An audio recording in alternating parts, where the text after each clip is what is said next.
وليست أول مرة، نتمنى أن لا تكون آخر مرة. والموضوع اليوم موضوع شديد الأهمية.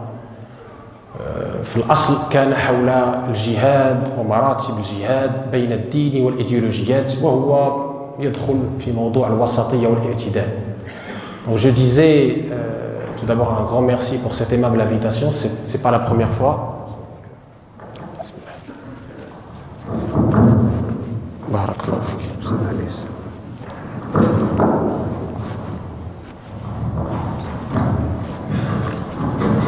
C'est pas la première fois, j'espère que ce ne sera pas la dernière. Et donc, dans cette belle mosquée, on abordera aujourd'hui un thème sensible. Au départ, c'est le thème du jihad, ses significations, sa portée, ses conséquences, entre religion et idéologie, qui rentre dans le cadre plus global d'une des spécificités de cette Ummah, de cette belle religion, qui est le juste milieu. وبعد أعوذ بالله من الشيطان الرجيم، يقول الحق تبارك وتعالى: هو خير من استهل به هذا المجلس الكريم الذي تحفه الملائكة وتغشاه الرحمة ويذكره الله تبارك وتعالى في ملأ عنده.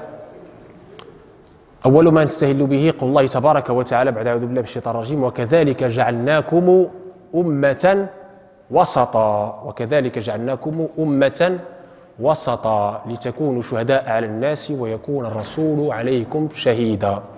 Donc je disais, la première chose avec laquelle j'introduis, c'est le verset d'Allah Tabaraka wa Ta'ala, où Allah Tabaraka wa Ta'ala nous donne une information capitale sur la spécificité de cette Ummah, le secret de son universalité, qui est le juste milieu. Allah Tabaraka wa Ta'ala nous dit: c'est ainsi que nous fîmes de vous une communauté du juste milieu.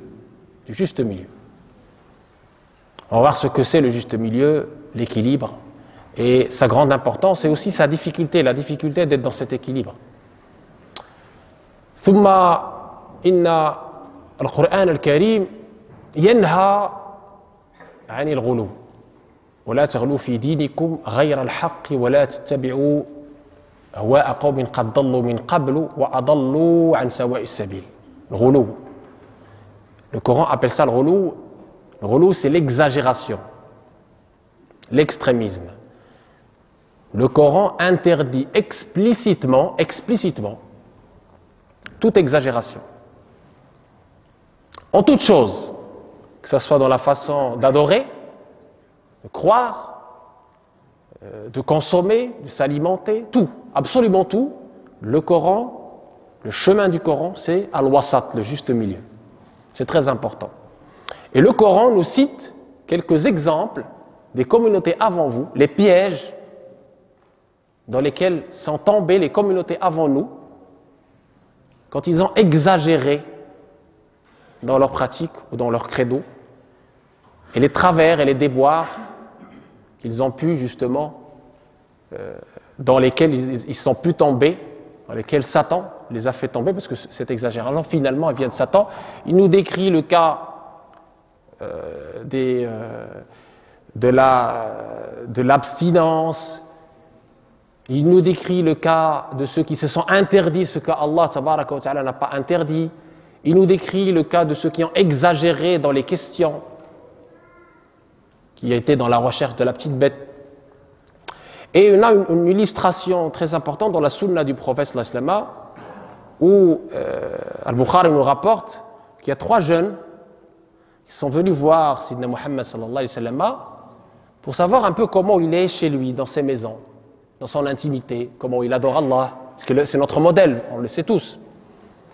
Et là, ils ne l'ont pas trouvé, ils ont été dans ses maisons et ils ont demandé comment il pratique. Et lorsqu'ils ont eu l'information, comme si ils ont sous-estimé cette adoration, comme ils se sont dit: tiens, mais c'est bizarre, il ne fait pas beaucoup de choses, ce dernier messager. Le hadith, il est rapporté par Al-Bukhari tel que, selon Anas ibn Malik, et aussi dans Muslim, donc c'est un hadith authentique, selon les conditions des deux shaykh, c'est-à-dire Al-Bukhari et Muslim. جاء 3 رهط إلى بيوت أزواج النبي صلى الله عليه وسلم يسألون عن عبادة النبي. sallallahu alayhi wa sallam. فلما أخبروا كأنهم تقالوها فقالوا أين نحن من النبي صلى الله عليه وسلم قد غفر الله له ما تقدم من ذنبه وما تأخر. قال أحدهم أما أنا فإني أصلي الليل أبدا. وقال الآخر أنا أصوم الظهر ولا أفطر. وقال آخر أنا أعتزل النساء فلا أتزوج أبدا. فجاء رسول الله صلى الله عليه وسلم فقال أنتم الذين قلتم كذا وكذا أما والله إني لأخشاكم لله وأتقاكم لكني أصوم وأفطر وأصلي وأرقد وأتزوج النساء فمن رغب عن سنتي فليس مني. Traduction. 3 hommes vinrent visiter les maisons des femmes du dernier messager sallallahu alayhi wa sallam, s'interrogeant sur son adoration. Et quand on leur a cité ça, quand ils ont compris et ils se sont informés sur l'adoration du prophète sallallahu, ils semblent minimiser cela et ils dirent où sommes-nous du prophète? Allah lui a déjà pardonné ses péchés antérieurs et postérieurs. Puis ils firent les commentaires suivants. Le premier dit moi je prie toute la nuit toujours, je ne dors presque jamais. Le deuxième dit moi je jeûne tout le temps, toute l'année en permanence, je ne mange pas. Le troisième il dit moi je ne touche pas de femme, je ne me marie jamais. Et alors le prophète quand il revient, il se met en colère et le prophète ne se met en colère que pour Allah, on l'a déjà vu. Et il dit c'est vous qui avez dit ceci et cela. Et il fait un prêche où il dit par Dieu, je suis celui qui craint Allah le plus et celui le plus pieux, mais je jeûne et je mange, je prie et je dors et j'épouse les femmes. Celui qui ne veut pas suivre ma sunna, je me désavoue de lui. Sallallahu alayhi wa Muhammad. Donc on comprend le souci du prophète sallallahu alayhi wa sallam de montrer la bonne voie, de montrer le vrai chemin, qui n'est pas de l'exagération. Une fois, Sidna Muhammad sallallahu alayhi wa sallam est rentré chez Aïcha. Il a trouvé chez elle une femme et Aïcha ne tarissait pas d'éloges par rapport à cette femme. Elle adore comme ci, elle adore comme ça, elle passe toute la nuit. Et le prophète sallallahu alayhi wa sallam a fait taire à Aïcha. Il lui a dit Inna Allah la yamallu hatta tamallu. Allah ne se lasse de vous récompenser que lorsque vous vous lassez, vous vous ennuyez dans votre adoration. Allah ne vous demande pas d'aller au-delà de vos charges et de vos capacités. Et Allah, ce qu'il veut de nous, c'est la qualité, ce n'est pas la quantité. Et Aïcha a fait le commentaire suivant Khayrul a'mali 'inda Rasulullah adwamuha wa in qall. Le prophète préférait même s'il s'agit de très peu d'actes, mais qu'ils soient réguliers, qu'ils soient des actes réguliers. Très bien. Et puis le prophète nous dit également Ma shadda ad-din ahadun illa ghalaba. Si la personne exagère, fait des excès dans cette religion, il sera dévié, désorienté, égaré. Pourquoi? Parce que la nature de l'être humain, Allah nous a créés sur une nature bien déterminée. Allah, il sait ce qui est bon pour nous, ce qui n'est pas bon pour nous. Donc si on essaie d'exagérer, on perd cet équilibre et donc on va malheureusement dévier dans ce que Allah tabaraka wa ta'ala a appelé la perversion. Et c'est pour cela que notre corps a des droits, que notre famille a des droits, que notre voisinage a des droits, que notre vie sociale a des droits. Inna li badanika alayka haqqa, inna li ahlika alayka haqqa, fa'a'ti li kulli dhi haqqin haqqa. C'est-à-dire qu'Allah nous a confié finalement ce corps et cette vie, nous a gratifié par cette vie éphémère, le temps de notre existence éphémère, terrestre. Et ensuite, il va nous juger sur la façon avec laquelle on a géré ce dépôt, qui est notre corps, l'ensemble de nos capacités et notre comportement horizontal. Allah tabaraka wa ta'ala ensuite va nous juger sur ce qu'on a fait de ce dépôt, l'amana. Si on a agi dans cet équilibre, si on a agi dans cette bienveillance vis-à-vis de ce dépôt, eh bien on aura la bonne nouvelle, on aura les mérites d'Allah qu'il nous a promis. Et si on a malmené ce corps ou cette relation horizontale, ces droits des autres, eh bien on n'est plus dans l'équilibre. On est dans l'exagération, l'excès, et l'excès en toutes choses est prohibé. Et je termine cette introduction en disant qu'il y a deux formes d'extrémisme. Deux. التطرف النصي والتطرف العقلي. التطرف النصي والتطرف العقلي. L'extrémisme littéraliste, et on va voir des exemples, et l'extrémisme rationnel. Et les deux sont mauvais, les deux sont nuisibles. Les deux sont même dangereux. Le premier, tatarruf al-nassi, le prophète sallallahu alayhi wa sallam avait annoncé qu'il viendra un groupe qui auront appris le Coran par cœur et qui feront des adorations que même les compagnons ne font pas. Mais que ce Coran n'a pas dépassé leur gorge. La yujawizu al-Qur'anu hanajirahum yamruquna min din. Muruq. Ça veut dire quoi n'a pas dépassé leur gorge? Ça veut dire que finalement, ils n'ont pas la foi n'a pas atteint les cœurs. Et la bonne compréhension de la religion n'a pas été atteinte par ce groupe. Eh bien, cette secte, elle fut appelée Al-Khawarij. C'est la première secte qui a émergé dans l'histoire de l'islam. Elle était basée sur une interprétation littéraliste de cette belle religion. Et ils ont versé le sang des musulmans au nom de quoi? Au nom des textes scripturaires. Au nom du Coran. Ils ont versé le sang des musulmans au nom du Coran. Inil hukmu illa lillah. Et ils ont tué Ali, le 4e calife de l'islam, gendre du prophète, le premier enfant qui a embrassé l'islam. Ils l'ont tué Laylatul Qadr, la nuit de la valeur, pour soi-disant s'approcher d'Allah. Voyez l'extrémisme, la déviation, l'égarement de cette secte, les Khawarij. Ça, c'est l'exemple de l'extrémisme littéraliste, parce que ces gens-là ont versé dans une compréhension littéraliste immédiate du texte, sans comprendre son contexte et sans recourir aux savants compétents. Il y avait des savants compétents à l'époque, notamment Sidna Abdullah ibn al-Abbas, Hibr al-Umma wa Turjuman al-Qur'an. Et donc ils ont malheureusement fait fi et négligé et méprisé les savants.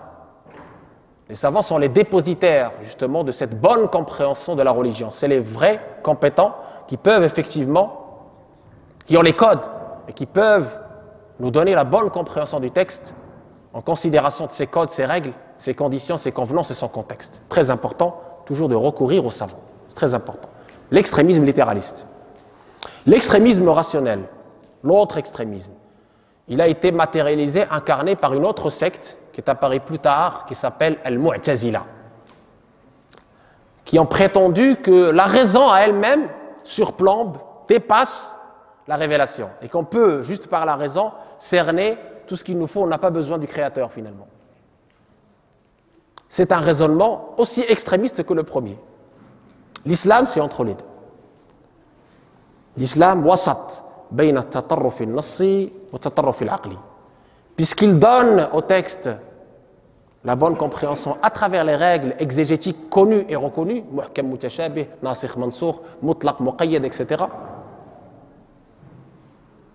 Et il donne à la raison aussi sa valeur et son importance.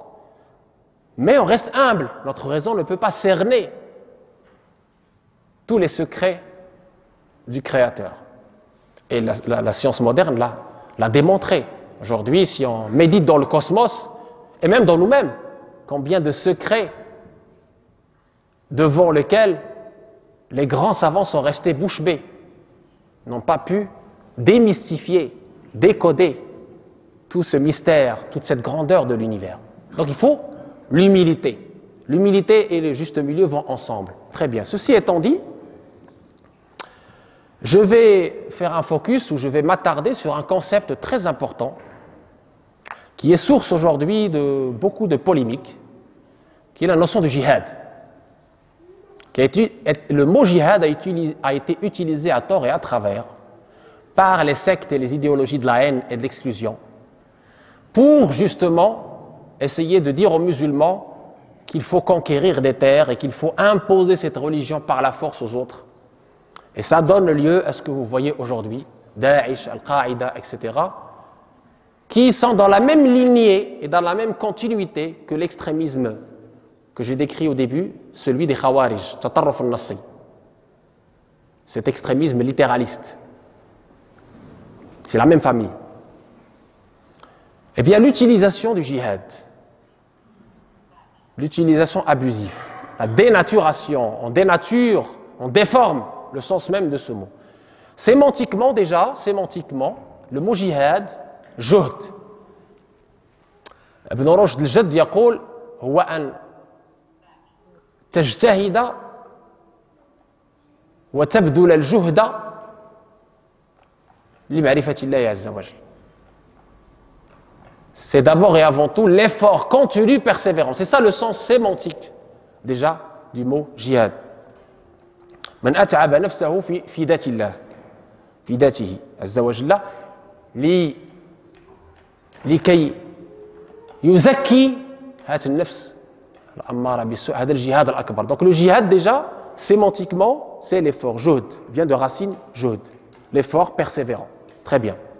Maintenant, au niveau de la science religieuse, que veut dire le djihad? Le djihad, dans la science religieuse, il se divise en deux. Le grand djihad et le petit djihad. Le grand djihad, c'est quoi?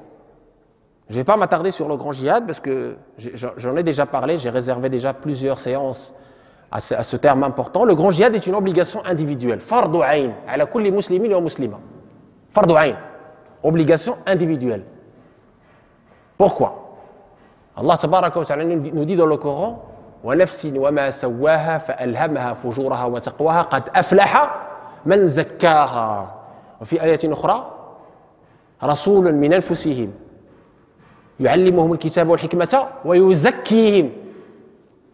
هذه أمور ثلاث: الكتاب والحكمة والتزكية. Allah a envoyé le prophète de la miséricorde, Sidna Muhammad sallallahu alayhi wa sallam, pour trois choses: le livre, la sagesse, c'est l'ensemble de ce que le prophète nous a transmis, et même au-delà, toute sagesse. Et troisièmement, la tazkiya, la purification, l'éducation, puisque une science sans cette moralité, sans cette éducation, ça peut être un argument contre toi, ça peut être dangereux, parce que tu ne vas pas pratiquer ce que tu as connu, ce que tu as appris.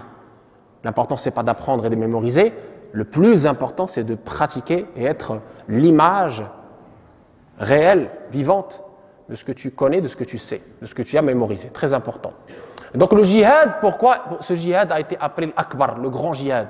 Pourquoi? Parce que tout simplement, les savants l'ont appelé comme ça, tout simplement parce que dans ce djihad, les deux grands ennemis de l'humain, c'est qui? C'est l'âme charnelle et Satan, qui sont invisibles. Innahu yarakum huwa qabiluhu min haythu la tarawnahum.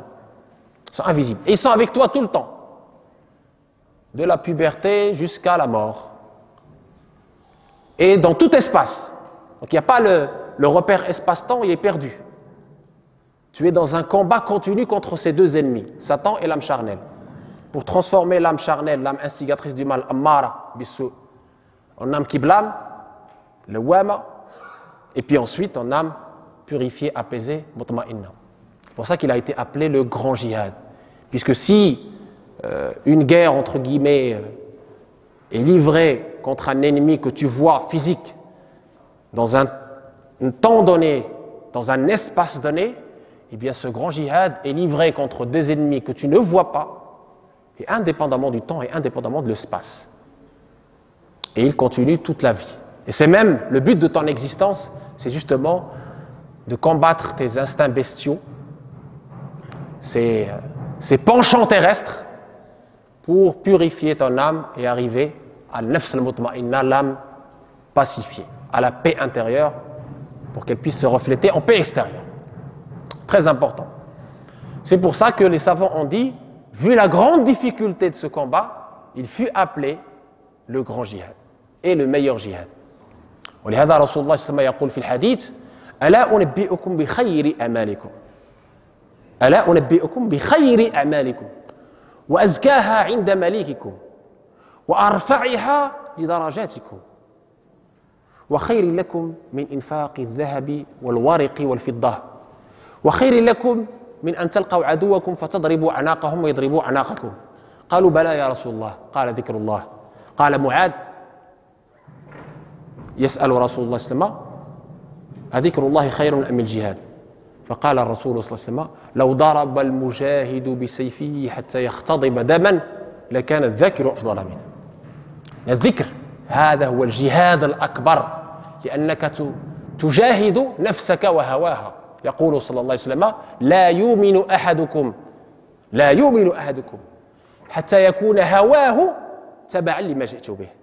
Le prophète nous a dit dans un magnifique hadith, est-ce que je ne vous informe pas sur le meilleur de vos actes, celui qui est meilleur pour vous que dépenser or et argent, qui vous élève en degré chez Allah tabaraka wa ta'ala, qui est meilleur pour vous que de confronter votre ennemi et de les tuer ou qu'il vous tue. Ils ont dit oui, ô messager d'Allah, indique-nous cet acte merveilleux, cet acte qui est le meilleur. Et le prophète de leur répondre, il s'agit de l'invocation d'Allah. Allah nous dit dans le Coran, ô vous qui croyez, invoquez Allah de façon abondante. Et la différence entre l'hypocrite et le croyant sincère, c'est justement le croyant sincère, il invoque Allah abondamment. إن المنافقين يخادعون الله وخادعهم وإذا قاموا إلى الصلاة قاموا كسالى يراءون الناس ولا يذكرون الله إلا قليلا. Allah nous dit que parmi les caractéristiques de l'hypocrite, c'est un verset coranique que je viens de citer, c'est qu'il n'invoque Dieu que très peu finalement.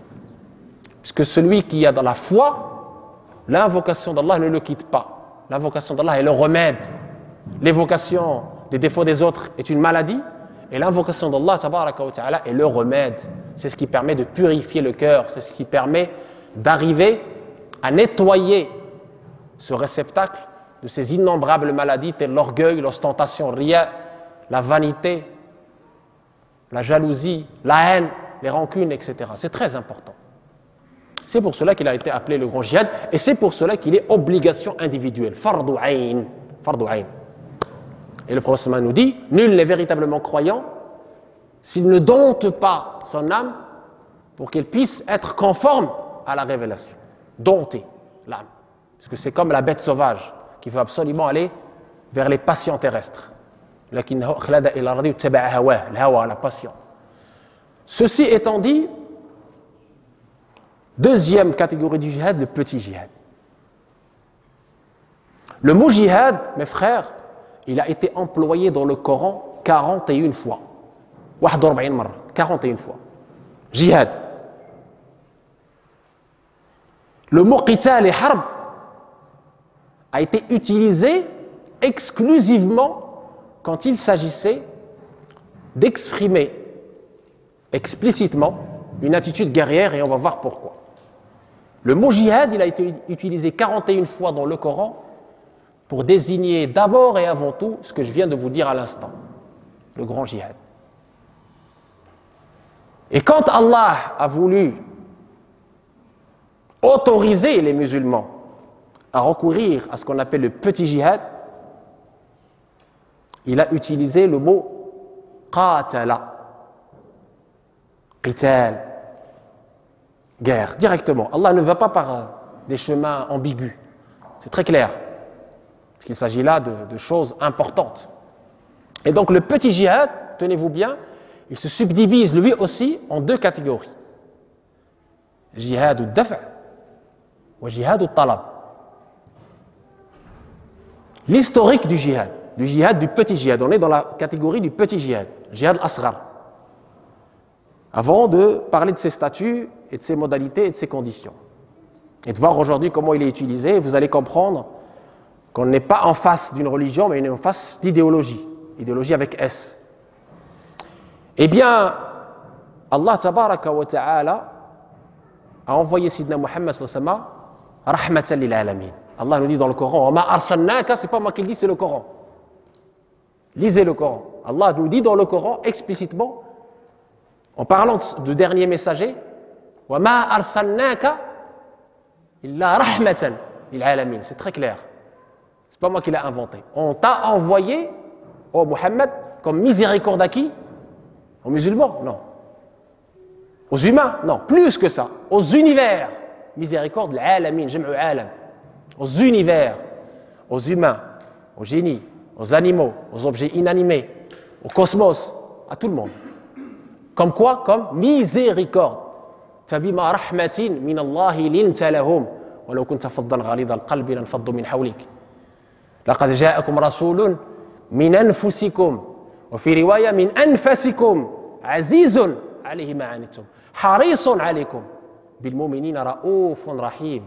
Regardez comment Allah fait l'éloge de son messager. Par quelle qualité?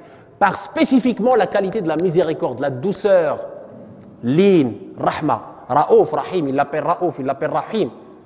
Ce sont des qualités qu'Allah tabaraka wa ta'ala lui a données pour passer de la meilleure façon, de la plus belle façon le message, puisque Allah nous dit dans le Coran, encore une fois, pour exprimer, expliciter, désigner le message de Sidna Muhammad sallallahu alayhi wa sallam, nous a dit Ma ala al-rasouli illa al-balaghu al-mubin. Balagh.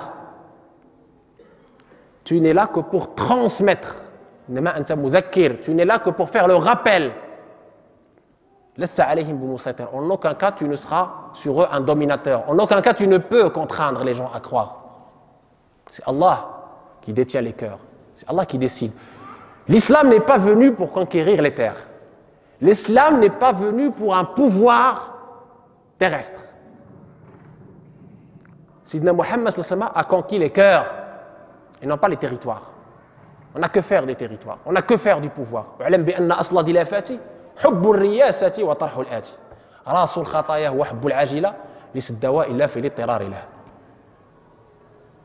Le pouvoir, nous, on n'en veut pas.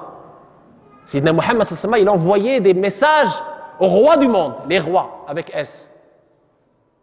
Il ne leur disait pas, il les destituait pas, il ne leur disait pas dégagez. Non. Non, absolument pas. Il a envoyé sa lettre au roi de Bahreïn pour lui demander d'embrasser l'islam. Voilà, Allah il m'envoie avec quoi? Tu veux embrasser l'islam? Il a embrassé l'islam, il est resté roi. Le prophète n'a pas envoyé quelqu'un pour le destituer et gouverner à sa place. Quand les Yémenites ont embrassé l'islam, il n'aura pas chamboulé leur système de pouvoir ou quoi que ce soit. Absolument pas. Il n'est pas parti conquérir la terre du Yémen. Absolument pas. Les Yémenites ont demandé quelqu'un pour leur apprendre la religion. Sidna Muhammad a envoyé Mu'ad ibn Jabal. Point. Une seule personne. C'est tout. Il n'a pas envoyé une armée. Absolument pas. Il a envoyé Mu'ad ibn Jabal pour leur apprendre la religion. Pour qu'on comprenne que l'islam n'est pas venu pour un pouvoir sur terre, comme le prétendent les orientalistes et les ennemis de l'islam. Il est venu pour conquérir les cœurs, pour nous amener vers le bonheur, ici-bas et dans l'au-delà. عمل صالح من ذكر أو أنثى فلنحيينه قسم حياة طيبة هنا ولنجزينهم أجرهم بأحسن ما كانوا يعملون. Allah jure, et quand Allah jure, vous savez, c'est très important. Il jure dans le Coran, il nous dit celui qui suit cette voie, qui agit en bien, qui croit en moi, qui agit en bien, conséquence de la foi, parce que la foi c'est croyance et acte. تصديق وعمل ما وقر في القلب وصدقه العمل العمل l'action.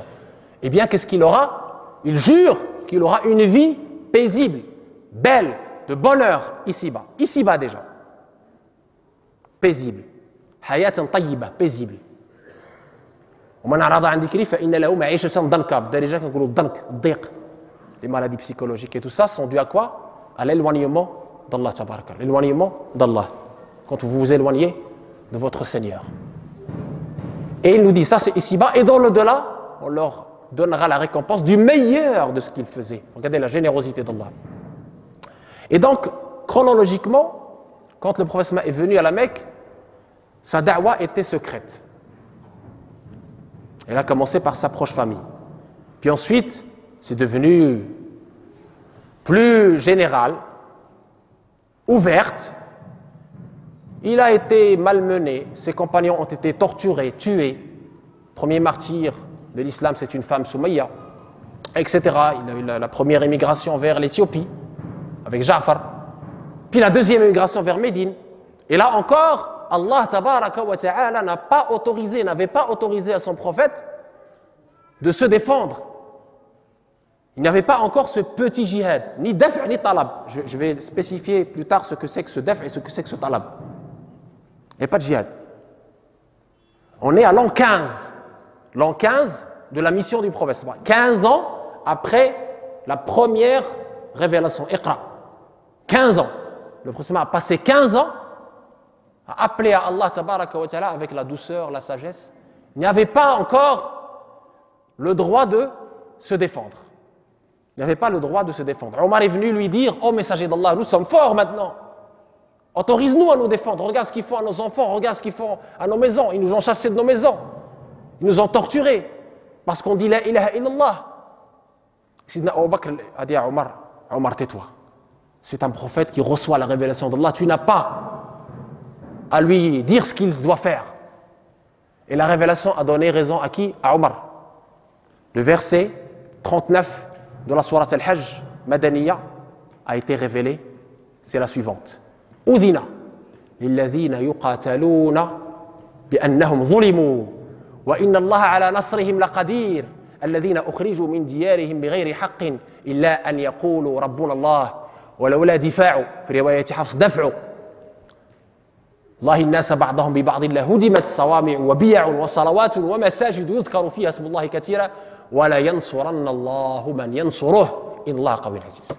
هذه الآية التي شرع فيها بها الجهاد الأصغر جاءت بعد 15 سنة ديال دعوة رسول الله صلى الله عليه وسلم بالسر والإعلان بالوسائل السلمية. هذه الآية باش نفهموا الجهاد وقتاش pour qu'on comprenne la chronologie. Je traduis le verset que je viens de dire qui est appelé le verset de l'autorisation, cette défense de ce petit jihad physique. Autorisation a été donnée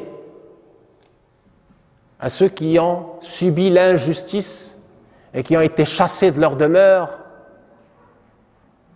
juste parce qu'ils ont dit il n'y a de divinité si ce n'est Allah. Allah reconnaît à ces gens-là l'injustice qu'ils ont subie. Et Allah nous dit qu'il est capable de leur donner la victoire.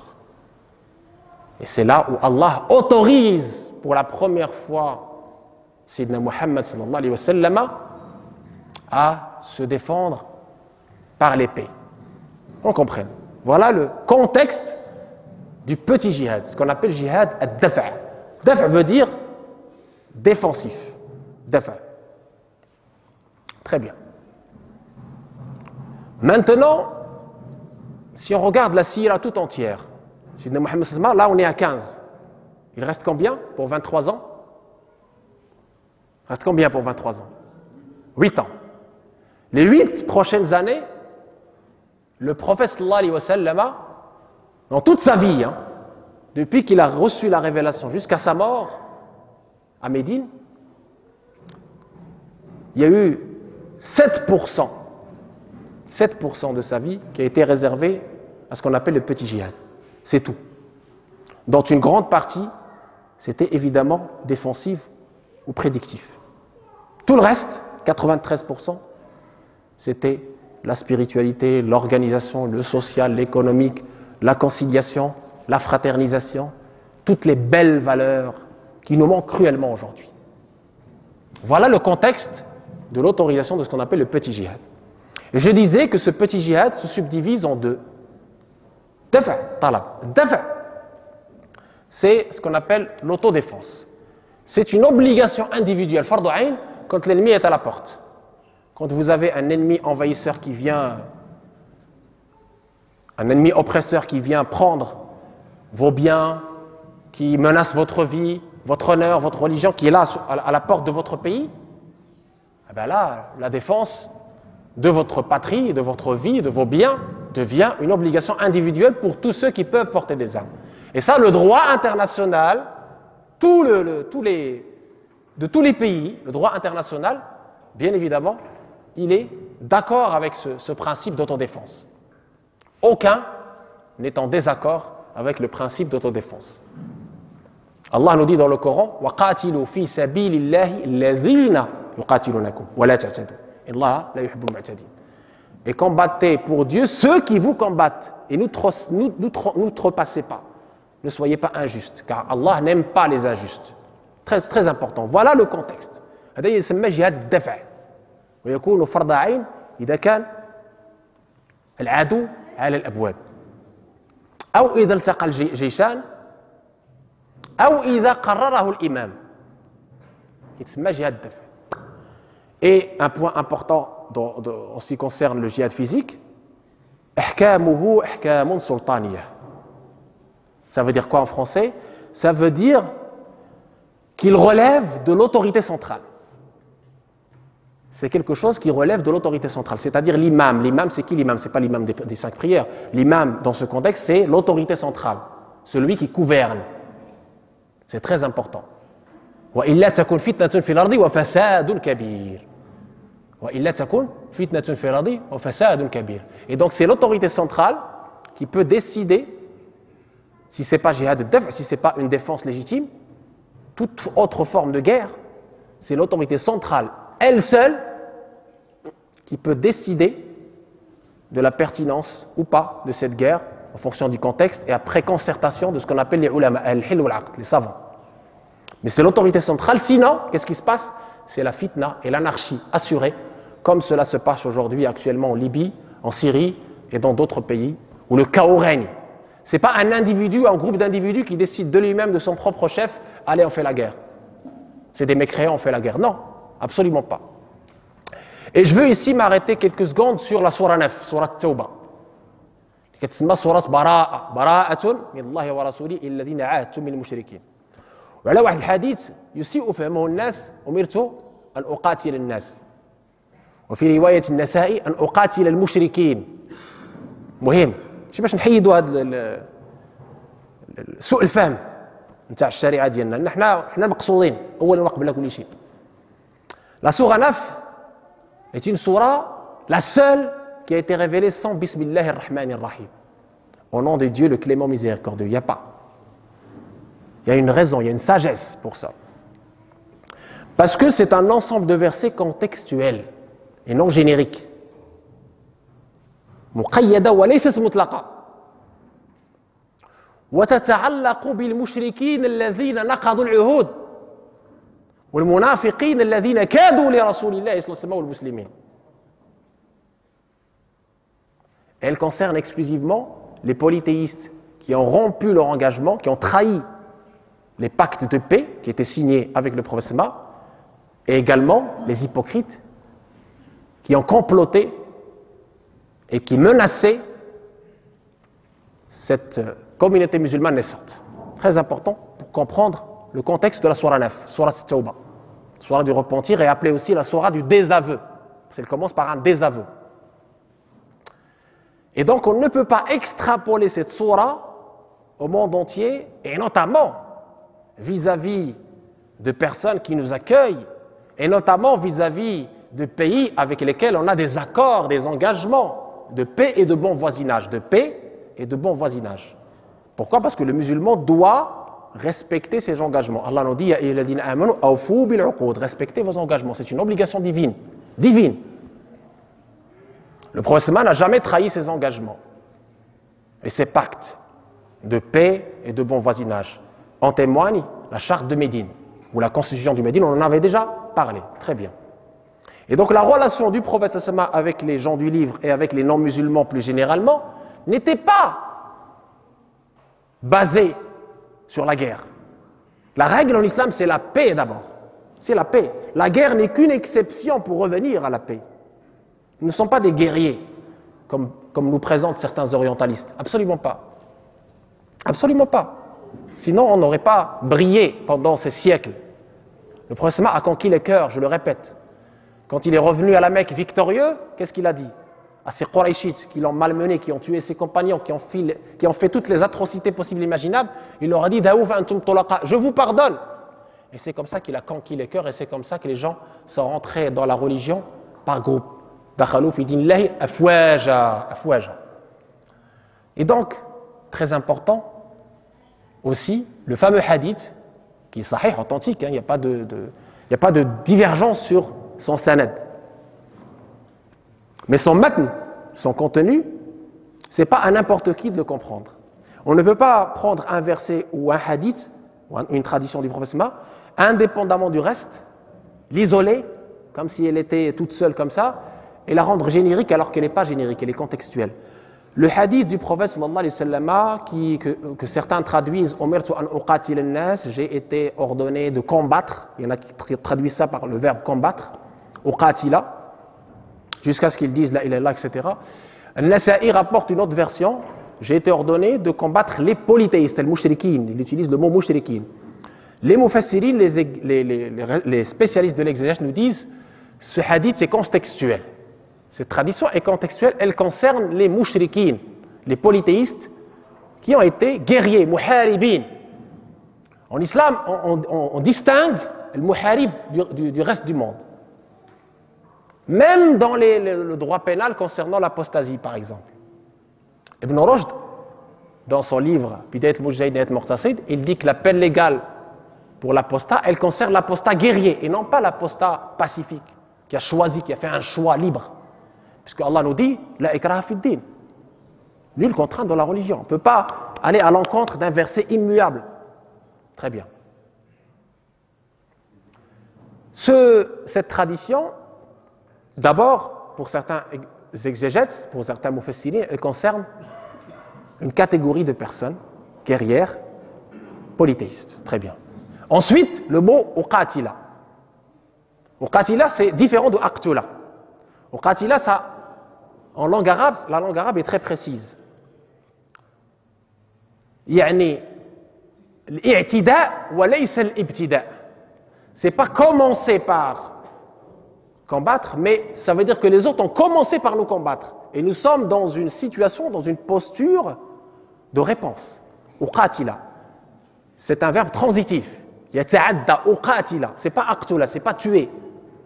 Combattre veut dire qu'il y a l'autre, la partie adverse, la partie hostile, qui a commencé les hostilités. Conformément au verset d'Allah, وَقَاتِلُوا فِي سَبِيلِ اللَّهِ الَّذِينَ يُقَاتِلُونَكُمْ. Combattez pour Dieu ceux qui vous combattent. Très bien, ça c'est important. Et puis enfin, jihad al-talab. Jihad al-talab, c'est ce que certains traduisent par le jihad prédictif. Ça veut dire quoi? Ça veut dire que le prophète sallallahu alayhi wa sallam a été obligé de prendre des décisions comme homme de terrain, comme responsable d'une communauté, parce qu'il a vu qu'il y a les intérêts et les vies des musulmans qui étaient menacés. Eh bien, il a pris une décision courageuse, importante, de mener des expéditions qui étaient ponctuelles et qui visaient justement la protection des intérêts des musulmans. Et encore une fois, c'est pour ça que les savants ont déduit de cela que le jihad ahkamun sultaniyah, que c'est l'autorité centrale qui peut prendre ce genre de décision. Comme ce qui est reconnu, encore une fois, par le droit international. Le pays est souverain et il a toute autorité à décider ou pas, justement, de mener une guerre en fonction de la menace qui pèse sur lui. C'est tout à fait légitime. Le droit international vous l'accorde. C'est très important de comprendre que l'islam ne veut pas à l'encontre de la justice, ne va pas à l'encontre de la logique saine, et n'est pas là pour tuer les gens juste pour les tuer ou pour les contraindre à embrasser la religion musulmane. Je dis et je redis, l'islam n'est pas là pour conquérir les terres ou pour atteindre un pouvoir terrestre. Et donc, jihad al-talab, le meilleur des jihad al-talab, c'est ce qu'on appelle jihad al-bayan. Al-bayan. Ça veut dire quoi? Cette obligation communautaire, fardu kifaya. Fardu kifaya. Ça veut dire quoi, fardu kifaya? Il y a fardu ayn, je vous l'ai dit tout à l'heure, c'est l'obligation pour chaque individu. Fardu kifaya, ça veut dire qu'elle est obligatoire pour un certain nombre. Si un certain nombre de personnes compétentes l'accomplissent, les autres en seront exonérés. C'est quoi ce jihad al-bayan? Ça veut dire la transmission de la meilleure façon. La transmission de la meilleure façon, conformément au verset d'Allah, Ud'u ila sabili rabbika bil hikmati wal maw'izati al hasanati wajadilhum billati ahsan. Appelle au chemin de ton Seigneur par la sagesse, la bonne exhortation et discute avec eux de la manière la plus douce. C'est ça, jihad al-bayan. C'est transmettre, exposer ce message de la meilleure façon. Pour que le hujja, l'argument, soit sur toi le jour du jugement. Je vous ai déjà dit. Après, débrouillez-vous. C'est Allah qui juge, c'est pas moi. Évidemment, ça rejoint la logique saine, qui est quoi? Qui est justement la bonne transmission et non pas la contrainte. L'être humain a été façonné, créé de façon à être rebuté de l'agressivité ou de la contrainte. Il ne peut pas vous obéir sous la contrainte. Et même Allah tabaraka wa ta'ala nous dit rien ne compte sous la contrainte. Allah ne juge pas qui? Celui qui a oublié, celui qui a fait une erreur et celui qui a été contraint. Ça ne compte pas. Vous ne pouvez pas en contraindre. Ça va à l'encontre du sens même de la création. Allah tabaraka wa ta'ala a élu cet être humain parce qu'il lui a donné cette raison par laquelle il doit distinguer le vrai et le faux. C'est ce qu'on appelle le libre arbitre. Donc on ne peut pas aller à l'encontre de ce sens de la révélation divine qui est justement nous appeler à méditer, à réfléchir pour choisir la bonne voie ou la mauvaise voie. Allah nous a montré la bonne voie, nous a montré la voie qui mène vers lui, vers la guidance, vers le paradis, vers le bonheur ici-bas et dans l'au-delà. À nous de choisir. Mais notre mission sur terre ici, c'est de montrer aux gens cette bonne voie, ou qu'on estime être la bonne voie. Voilà comment elle est, avec les bons arguments, avec la bonne sagesse, et laisser les gens choisir. Parce que c'est eux qui vont être jugés individuellement sur ce choix, pas nous. Du moment qu'on a transmis fidèlement le message sans le trahir, avec la sagesse, avec la douceur, alhamdulillah, on ne sera pas jugé après. Et donc il n'est pas convenable de dire que l'islam s'est propagé par l'épée. C'est une erreur historique et théologique. Il n'est pas convenable de dire que l'islam s'impose. Ce n'est pas vrai. Ça va à l'encontre des textes scripturaires. Et il n'est pas convenable de dire que le djihad implique de sortir en guerre, tuer des innocents. Même, et c'est avec ça que je termine, même dans le cas où le malheur de la guerre s'abat sur nous, le prophète nous a appris la charte de la guerre. Ne tuez pas d'innocents, ne tuez pas de vieillards, ne tuez pas d'enfants, ne tuez pas de femmes, ne détruisez pas de constructions, n'abattez pas d'arbres fruitiers, sauf pour l'alimentation, et ne tuez pas un homme religieux.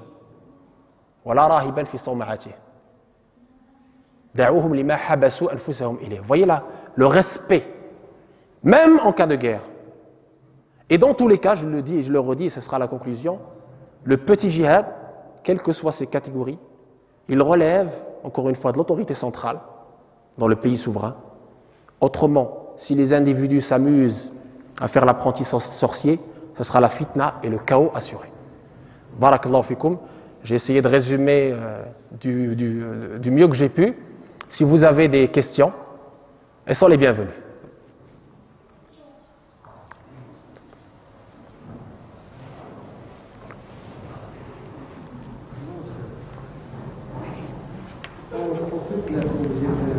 Si vous avez des questions sur la islamique, c'est ouvert, il ne faut pas. La haya'a fil ilm. Il n'y a pas de timidité dans la science, allez-y. Hein. Allez-y. Je vais essayer de poser une question qui taraude tout le monde. Eh. Est-ce que, là on sort du concept